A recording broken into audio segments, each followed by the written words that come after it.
Hey, everybody, Kevin here with Pursuing Pixels, and welcome back to another edition of Save It for the Cast, and you know the drill by now. We've got the full crew in the house once again, John, Randall, and I, and we're all over the map this week, actually kind of relatively focused for the conversation this week. We're kind of talking all sorts of metroidvania action, spinning off of Strider, the kind of remake from 2014, I think it is. Or not remake, but reboot of that series, but we kind of end up spinning all over the map talking about the Steam Deck. John has been diving into like Borderlands, looking for a good looter shooter. Gravity Circuit comes up once again. A little, what's the name of the game? Haiku the Robot, drawing a blank for a second. I was thinking about the follow-up to that game, kind of set in the same universe, Rusty's Retirement, which also comes up. The Unfinished Swan. PlayStation 4 just being super loud, all sorts of stuff off of that. But yeah, mostly diving into Strider and Metroidvania stuff on the back half of the conversation here. But you know the drill as well. Before I kick the ball over to that, I'm going to talk about some of the stuff that I've been playing. I've actually been doing a lot of PC gaming lately. I have also been picking up my Nintendo Switch, which I'm just going to talk about real briefly here. I've been playing a little Super Mario 3D Land, or I'm sorry, Super Mario 3D World, and just completed the first world of that game just the other day, or just last night, actually. And I think played the first stage of the second world as well, yeah. And yeah, really enjoying that game. I've been playing Captain Toad Treasure Tracker as well, which kind of made me reminded me that like series got its start on the Super Mario 3D World. You know, there were like those kind of bonus stages in each world. I think just one, but maybe multiple sometimes. But I just really loved that Captain Toad, edition. I love that they like kind of fleshed that out into a full game. But then I also popped in, finally for the first time, Layton's Mystery Journey, Katrielle and the Millionaires Conspiracy, which is more than a mouthful here. And I gotta admit, this was like a total failure. This is like, if you're not familiar with the Professor Layton games, this is, I think, the newest one in the series. I'm not 100% sure. But I fired this one up and literally got stumped by the first puzzle in the game. There's like a, cake store, like a bakery or something. And yeah, there's like a sign that says cakes. And they give you these 3 wooden triangles that you have to, like, the sign falls down. And they're like, okay, make a K on the on this, part of the sign that fell down.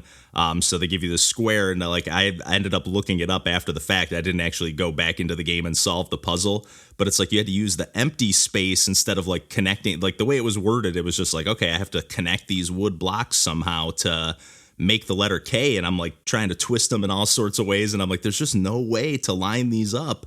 Like, how the hell do you do this? So I felt like a total chump when I looked it up, and I'm like, okay, number one, that's a little outside the box, but still, that's like kind of the name of the game in these Professor Layton games. They really want you to kind of think, outside the box, not to just use the same exact turn of phrase there. But yeah, I just felt like a total idiot, and I don't even know if I'll end up going back to that game, because I'm just like, okay, well, if I'm already getting stumped on the first one, it's only going to get tougher from here. But I think I'm still going to keep chipping away at Super Mario 3D World, although I will say, to the best of my recollection, it's been a long time since I played Super Mario 3D Land on the 3DS, but I really think that game outshines 3D World like just a million times over. Not to say that 3D World isn't a blast of a game, but I just think like you almost like run too fast, and like, I mean, you don't have to hold down the run button at all times, but that's just kind of how I play Mario games. And I like that they've added that into the 3D games, because they haven't always had that run button. But at the same time, you're just like at a dead sprint at like all times, like, if you're holding that down, and it's like it becomes a little bit hard to control at times. And maybe it's the same way in Super Mario 3D Land. I haven't played that in a while, like I said, but I just really remember the level design being like a little tighter, a little more focused, even right off the bat. Like I said, I've only played the first world in 3D World here, but still having a good time with that one. I was playing a little bit of it to show it to my nephew, because I know he's a little bit of a Mario fan. I don't know if I was the first one to show him Mario, or if he stumbled across him maybe on YouTube or somewhere else, but yeah, he does the little like Yahoo and here we go. And I just absolutely love it. But yeah, over to some of the PC stuff that I've been playing. I've been playing a couple of PUNKCAKE games that I played, I think, on a stream the other day, or maybe I just made some videos for them. But They just released 2 games relatively recently. The first one that I'll give a shout out to is called Hot Wax. And this is kind of like a twist on Tetris, but you really have to like rethink how you set up the puzzle pieces, or the tetrominoes, if you will. I think they're all the same basic shapes that you would have in Tetris, if I'm not mistaken. But instead of them being Tetris pieces, they're actually like candles, and on the end of each piece, there's a wick, and on the square, there's like 2 wicks in like 2 specific spots. So you have to like rotate the tiles. So instead of like necessarily like trying to make lines, you want to always like connect the ends of these wicks so that when every, I don't know, maybe 10 or 12 pieces, it's probably random, but every, 10 pieces or so that you get like a little flame, and then you can drop that down on, ideally the end of one of these wicks, and then it just keeps burning until like one of the candles, like the way that the wicks and the wax will burn, then sometimes the pieces will fall. And then if a piece kind of falls and drops on top of the flame, it'll, burn it out, or it says like snuffed out, or it just says snuffed. But just like the style of this game with PUNKCAKE, at the helm, it's no surprise, but the style is just out of control. The music is absolutely incredible. And I just really I've played quite a few, twists on Tetris over the years. And most of them are just kind of like basically the same with like a light twist, but this really does make you rethink. Like you don't really have to think about making lines. You almost don't want to make lines. You have to like leave a little room for those flames to breathe, and like really think about where you're setting that flame so that it's not going to like, travel in a way that, just gets snuffed out by the stuff above it as it falls down. You just really got to be thinking about every move. And I haven't fully like, got to the point where I can, see the board in my head and like get the combos going to any, massive degree. But it's just really satisfying to see like the flame go from orange to, I think, green, and then blue as it like heats up and your combo gets a little higher. It's just a really, really cool, really stylish game. Again, no surprise from PUNKCAKE. And then they actually just released a brand new one called Horizons: The End of the Words. And this was a game that they originally developed for one of the game jams. I don't know which one, but they've been working on it ever since. And it's basically like a Scrabble game, but also like an adventure game. I played like I think the Endless or the Journey mode. It's not endless. But basically, and then there's like kind of like more an arcade mode where I think you just have to like shoot for a high score or something like that. But basically, you're like playing out in outer space, and you have to start like kind of like just a, regular Scrabble game. You got to start at like a center tile, make a word with the words that you're given in this game, controls entirely with your mouse, which there's a few quality of life things that would be nice to have in there, like a button to like, and maybe they'll add them in, but a button to like shuffle all the tiles that you have. You can grab them and do it manually, but it'd be nice to just like shuffle them up so you can like, get a new, sometimes it just helps you see a word that you couldn't see before just by having the tiles rearranged in a new way, but it's kind of clunky to do it manually yourself. So there's a few like clunky things like that, but granted, I'm also just playing this sitting on the couch with my mouse on the armrest here, so not an ideal situation for that either. But nonetheless, you start at the center of the board, make a word, and then you keep drawing new tiles, and then you're limited to how many tiles you can draw with how much oxygen you have. You're kind of, again, in outer space, so you're like theoretically on this spaceship, and you can like, as you explore the universe, you can kind of see like these like grayed out, or like the outline of these like I don't know, waypoints or just various points on the map. You can see like at one point it looks like another planet, or like another like a store, or various things. Again, I haven't gotten too far in this game yet, but it seems like that like the map just is absolutely massive. At one point I did unlock or purchase like a map of the entire sector or universe or whatever, and it's like, oh my god, you can zoom out to like an insane degree. So I'm really curious to see what else they have. I like picked up a couple of extra pilots, which like they'll give you like an extra ability to, swap a tile for free, or move, change one tile to the next letter in the alphabet. But yeah, it's just another game where you're not necessarily thinking about like getting the best score combo. You're not getting any score actually from placing, words or anything like that. You're just trying to collect. There's like little blue and orange or yellow tokens on the map that, like, the blue are oxygen tokens, which again are double as either your money if you don't have any money.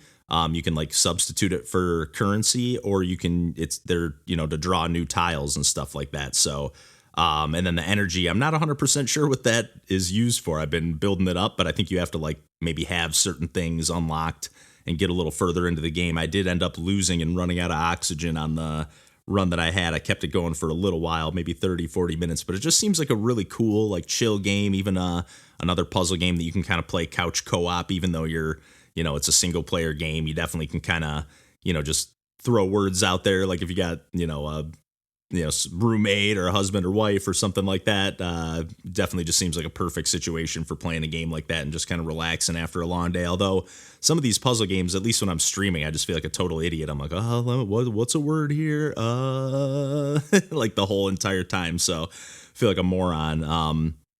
But then, yeah, a couple, to keep it in the puzzle realm, a couple of puzzle platformers that I also played on a stream the other day, possibly all on the same stream here, but I've been trying to hop on a little bit more lately. But one game that I really, really loved, it's called Promenade. And this game is more like an adventure platformer, like there's sort of, levels, if you will, although it's got an interesting structure to it.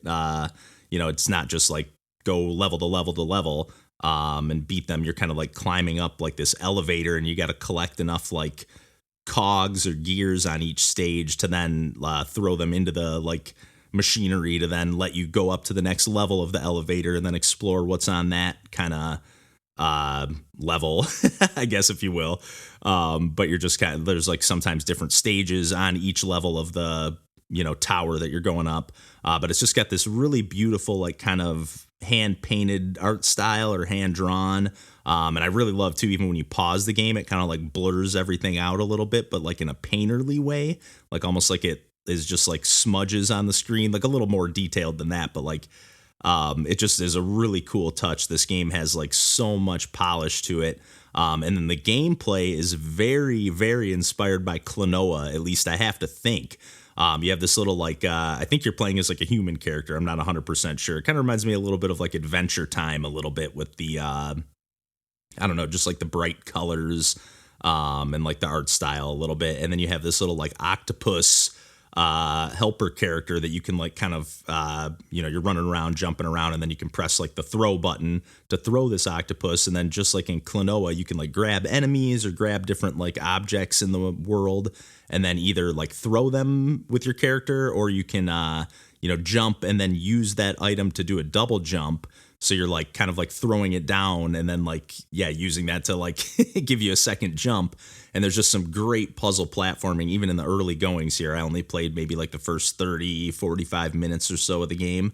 And I had played just the opening chunks of this before and been really wanting to check it out at some point. I was a little bit worried because it's such a stylish game that it wasn't going to run great on my computer, especially during a stream. And there was like a little bit of chugging here and there, but nothing too bad. And I just like the controls, even like they feel like a little bit floaty. And I was saying this a bunch during the stream, but like it's almost like it feels good in a way, which I normally don't love a floaty jump.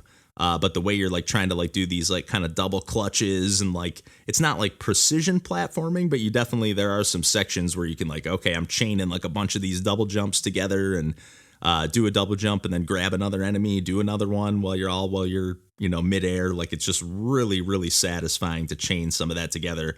And then the music is fantastic. Just everything about the presentation is just absolutely top notch. And then one last game I wanted to give a shout out to is called ROTA. ROTA. And this is a game that I think started life as well as like a game jam game, or at least like a smaller, game. Cause I remember it having a totally different art style. The developer on this one is Harmony Honey, and I've been a huge fan of a lot of their stuff over the years. And this one's no exception. This is again, like a puzzle platformer, no enemies or anything like that. It's purely puzzle solving. And the conceit here is like, you're on these like kind of like, almost like it's a 2D side scroller, but you're like kind of able to like zoom out, and then you're able to like, if you walk over the edge of this or like the side of an edge, your character will just kind of rotate around and the screen will rotate 90 degrees. And now like what was the wall is now the floor again. And you got to kind of like in certain cases, okay, I don't want to rotate the world here. I want to jump off the ledge and land on that lower platform so the screen doesn't rotate, but then I want to rotate off of that ledge. Like it starts getting really tricky, really, really fast. And it's just got this really like vibrant, like, I don't know, like I was going to say nondescript. I really don't know what word to use, but it's just this like really bright, colorful art style. And then like kind of, I just like minimalist, I guess is maybe a good word to use. Like everything is just like, kind of just like basic shapes. You know, your character is just kind of like waddling back and forth for like a walk animation, but it just works because you're not really, and this game also has like a pretty floaty jump.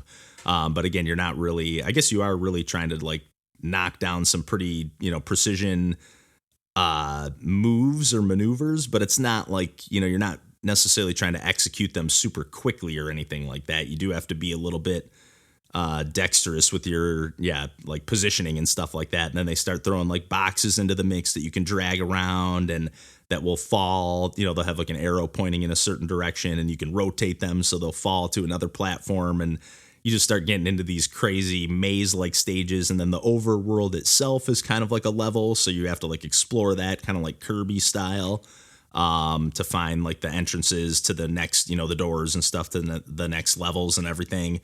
I just really, really love how this game is broken up, and it's really starting to stump me quick. And it seems like you got to like revisit each stage. There's been like a big door with like you know, you have to collect these gems, and then it's like unlock. There's certain doors that you have to have a certain number of gems to unlock. So it seems like, okay, I'm going to have to revisit this, and maybe they'll this world, and maybe they'll throw some new mechanics into the mix and stuff like that. Like it's really, really awesome stuff, and it's totally free to play. I don't believe it was originally. I think it was either $5 or $10, but I hopped on Steam and I was like, oh, this is free now? This is crazy. So absolutely no brainer if you're a fan of puzzle platformers, like especially if you like a good head scratcher. But yeah, I think I've done more than enough rambling here. We got a good, pretty chunky conversation coming up here on the back end. Like I said, kind of leaning off of Strider and all sorts of Metroidvania stuff, but veering off into all sorts of different territory as well, but really video game focused across the board coming up here. But yeah, enough rambling from me. And yeah, until next week, we'll catch you then, and take care.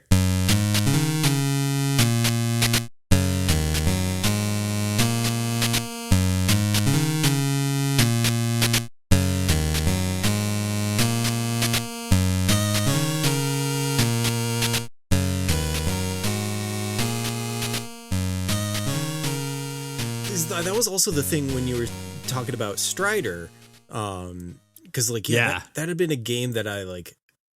It was still in like the dark era of Metroidvania availability, and like just so hard up for any of those. And like I had heard good things, and then you said it was you were saying good things, and then I booted it up, and I'm like, not for me, not hitting it for me. You have it? I bought it probably when it came out, but it couldn't run on my MacBook because that's what I had running Steam on back in 2014. Dang. Okay. So like that was the other thing about it, like getting a Steam Deck, is I just had this library of games that I was like, one day I'll be able to play this. Hell yeah. Yep. Yeah, if I had that, I definitely would already own a Steam Deck, like without question. If I had been buying PC games all through the years, I would without question have one. But because I don't have that library, I'm like, I'm not as tempted. But honestly, with even just those itch.io bundles, I already do kind of have that library anyways, you know? Mm-hmm. Yeah, I need to figure out how to get itch on Steam Deck, because I know you can do it. Yeah, I think you can get like the app or whatever. You have to run a remote boot on it. It's because it's in Linux. And am I seeing a lot of people running Windows now on their Steam Decks? Yes, and I was very tempted to do that because that's the only way that you could run Destiny on it, and because you have to run Destiny on Windows for it to work, which is wild. I mean, I guess I get it, but sure. Yeah, especially considering how popular the Steam Deck is now. Yeah. Yeah. And wasn't Destiny originally a PlayStation exclusive? Could have been. Am I remembering that right? Yes. I think it was. Think so. One of those. Yeah. Yeah.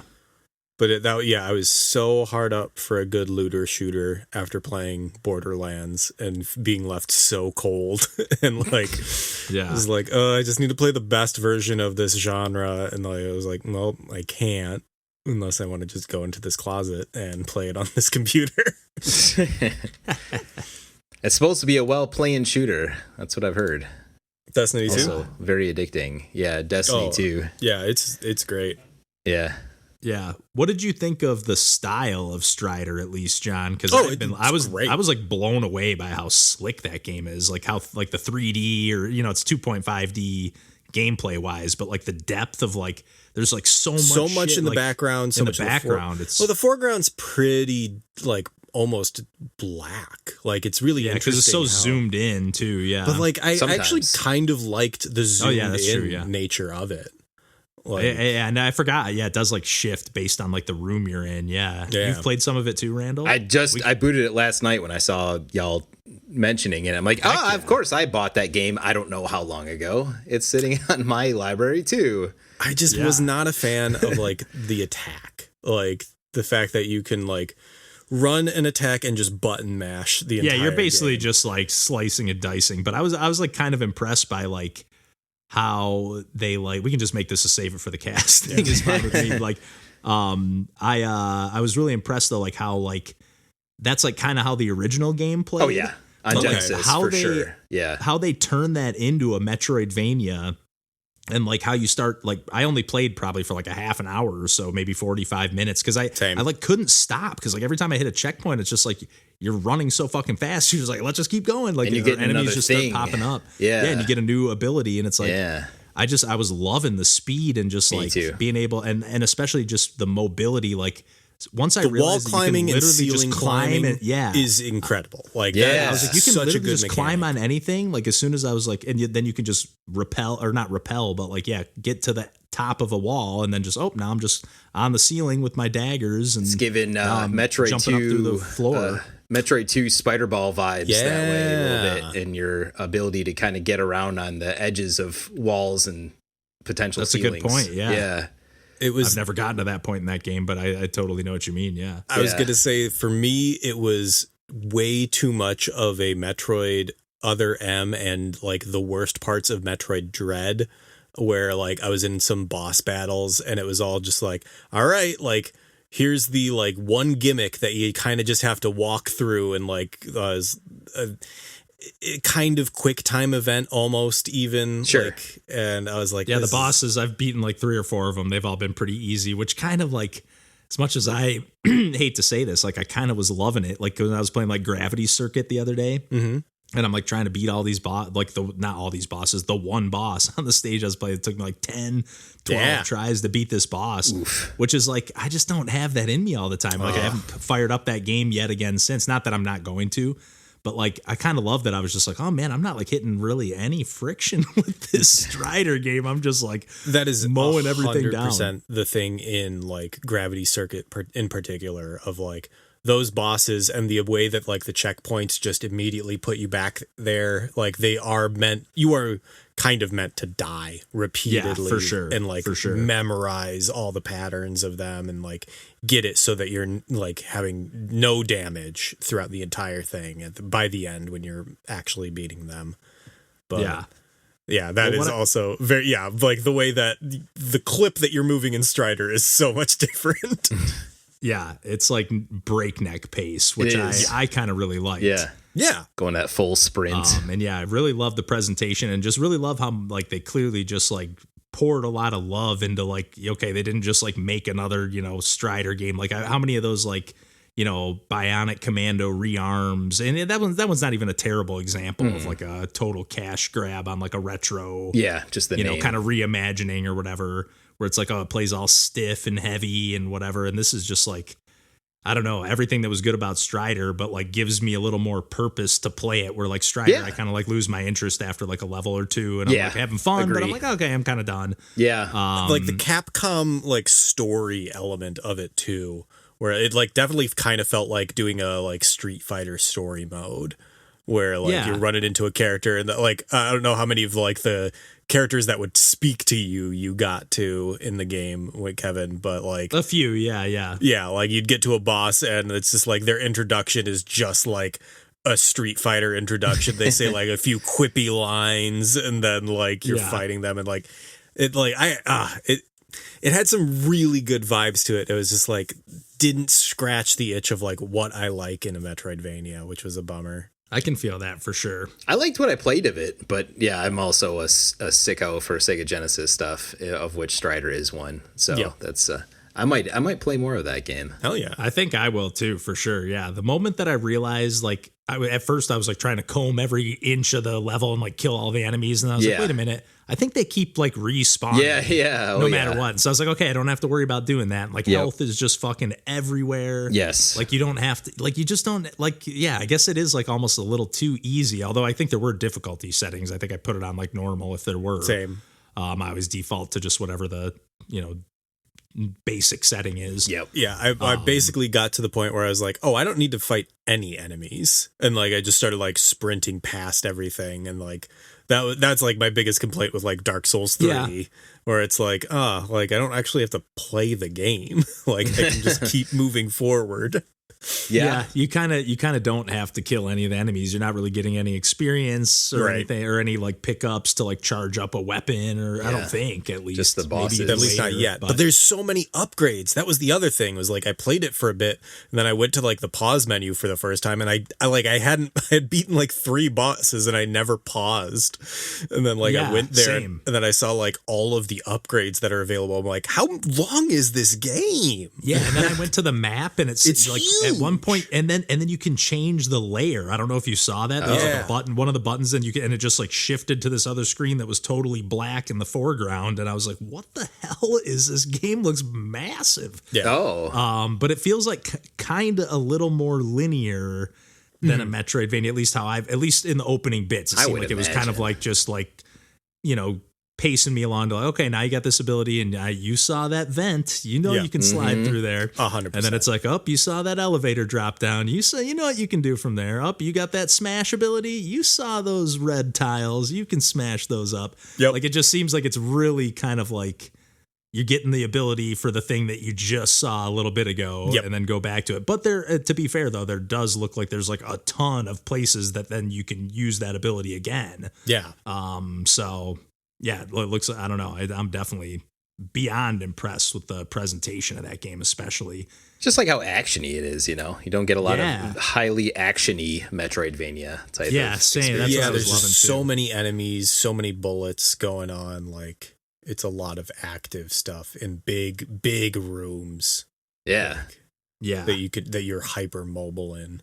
Me that run and gun. Yeah, it is like a run and gun. Well, it's really more of a hack and slash. It's cool. Yeah, it's cool. Yeah, it is you're kind like of its own so thing. Overpowered.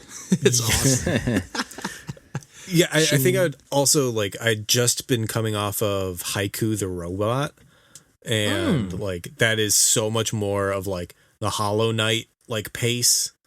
Of like, it's like, all right, you got like 2 enemies on the screen, and you have to like be focusing on their patterns, and you take them out, and like this one is just like, go, just go. You don't have to Don't even think about it. Yeah, Haiku. What do you think of Haiku? I like it. On a Metroidvania talk, it's an adorable game. I love the pixel art. Beautiful. Like, one of my favorite things about like it booting up is like it starts like the opening screen or opening title sequence is just like the layers of the background coming in. So like it starts off with just like the like black borders of like where the like edges of the screen are, and then it puts in one layer of like the background, and then it puts on another, and like it like kind of is like a little bit of like scene setting, but also like, hey, we put a lot of fucking time and effort into these little details that you are otherwise just not going to see. And like, I appreciated that, like, it was kind of a sequence that just was like, all right, there's like 10 layers going on of detail at every aspect of like the backgrounds. And like, it was really cool. That's cool. Yeah, that's a cool touch. Yeah. Then also only played it's a tiny bit of it. There's a cute little game of like Hollow Knight, and you charge yourself like a robot. It's great. Yeah, no, I'm a big fan of that one. The tiny bit I played, that's actually I think it made by a solo developer. They were like one of the first people that I followed when we first started our podcast. Nice. I think they're working on a new game. I think possibly set in that same universe. It's like I think it might even be an idle game. Mr. Morris Games. Fucking go. It's one of those games where it's like it doesn't take up your full screen on your computer. It's like meant to like be a little like desktop buddy while you're like, they did Rusty's retirement. Yeah, okay, that's the one. No, that's the one. I own it. Of course you do. It's literally like set in the same universe. Idle farming simulator. There you go. It's so funny. That's awesome. Yeah, I bought that. I was like, oh, this looks sick. Sits at the bottom of your screen while you do other things. That's actually that's a good format. I can see the appeal. Yes. And it's also more of like it's really kind of bridging that gap of like the Stardew Valley-ish sort of thing. But yeah, like putting that with the Microsoft Bliss background. Oh, that's incredible. What a great image. That's how that 2-in game from Sock Pop, that's how they like intend you to play that game as well. Like just leave it in the corner of your screen while you're doing your, sending out some emails and then move some crops around and keep yourself kind of busy and occupied. I'm not gonna run it while we're playing, but how fucking funny would it be if I'm just playing this while we're recording the podcast? Giving live feedback.